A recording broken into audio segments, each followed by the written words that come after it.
எல்லாருக்கும் ஒரு snacks recipe தான் நம்ம பார்க்க போகிறோம். அது வந்து எதில் செய்கிறதுனா கார்ன்ஃப்ளவர் மாவில். இந்த கார்ன்ஃப்ளவர் மாவில் 3 கப் கார்ன்ஃப்ளவர் மாவு எடுத்துக்கோங்க.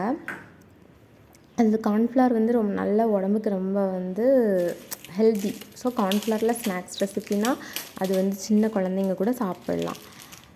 ஸோ ஓகே, அந்த ஒரு 3 கப்பு கார்ன்ஃப்ளவர் எடுத்துக்கோங்க. அதுக்கப்புறமா 3 கப்புக்கு 1 கப் தண்ணி வந்து நம்ம வந்து ஆட் பண்ண போதும்.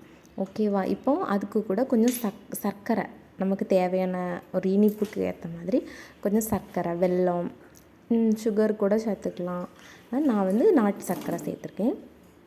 இது கூட 1 கப் தண்ணி, அதுவும் கொஞ்சம் கொஞ்சமாக தான் நீங்கள் ஊற்றணும். ஏன்னா கார்ன்ஃப்ளவர் வந்து டக்குன்னு கரைஞ்சி இப்படி கொஞ்சம் கெட்டி பிடிச்ச மாதிரி இருக்கும். ஸோ கொஞ்சம் அழகான அந்த இப்போ நான் எடுத்தேன் அந்த பதத்துக்கு தான் அது கரெக்டாக வரணும்.